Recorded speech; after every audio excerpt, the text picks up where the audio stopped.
Hello বন্ধুরা, আসসালামু আলাইকুম। রানু টিপটপ কুকিং থেকে আপনাদের সকল বন্ধুদের স্বাগত জানাই। আজকের আমার রেসিপিটি হচ্ছে জিরা রাইস। রাতের বেঁচে যাওয়া ভাতকে আমি আজ জিরা রাইস বানাবো। কীভাবে তাহলে আসুন। রিফাইন তেল দিয়ে দিচ্ছি, একটু বেশি করেই দিয়ে দেবো একবারে। এখানে আমি একটু ঘি ব্যবহার করব। ঘিটা দিলে একটু সুন্দর ফ্লেভারটা আসে। দেখুন এখানে আমি একটু ঘি ব্যবহার করছি 2 টেবিল চামচ। আমি এখানে সাজিরা, যেটা বলে সাজিরা, এটা আমি সাজিরা দিয়ে দিচ্ছি। আপনারা জিরাও দিতে পারেন, বাড়িতে থাকলে। আমার কাছে সাজিরা ছিল তো আমি সাজিরা দিয়ে দিলাম।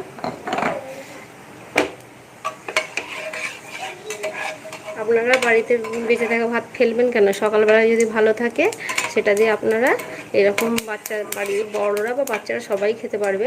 তো আপনারা এইভাবে করে দেবেন। করে রেখে দিয়েছিলাম, একটু হালকা করে দেবো, লো করে দেবো। পেঁয়াজটাকে আমি দেখুন ভালো করে কাঁচা মরিচ ছিল, কাঁচা মরিচ দিয়ে দিলাম কুচানো। এটাকে দিয়ে ভালো করে আমি এখানে আমার পেঁয়াজটা হয়ে গেছে। এখানে আমি মশলা দিয়ে দেবো। এখানে আমি হলুদটা নিয়ে নিই। আমি এখানে নিয়েছি গোলজিরে, ধনে, আর এখানে শুধু জিরা আছে, আর এখানে কাশ্মীরি লঙ্কা গুঁড়ো নিয়েছি। আমি এতে হলুদ ব্যবহার করব না। এই মশলাগুলো সব আমি এর মধ্যে দিয়ে দিচ্ছি।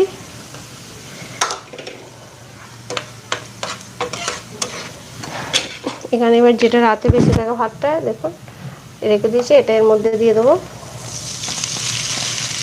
রাতে বেঁচে থাকা যে ভাতটা নষ্ট না করে আপনারা বাড়িতে না ফেলে দিয়ে এইভাবে করে দেবেন। খুব দারুণ লাগে খেতে। এটা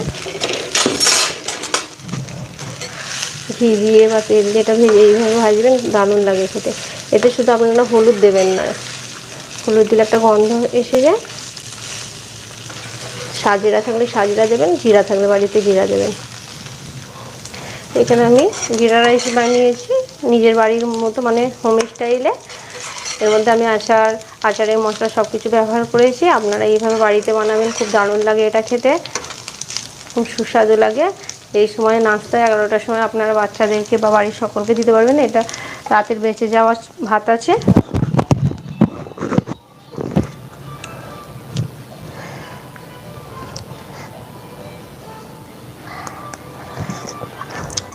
ওয়াও, কি দারুণ হয়েছে খেতে।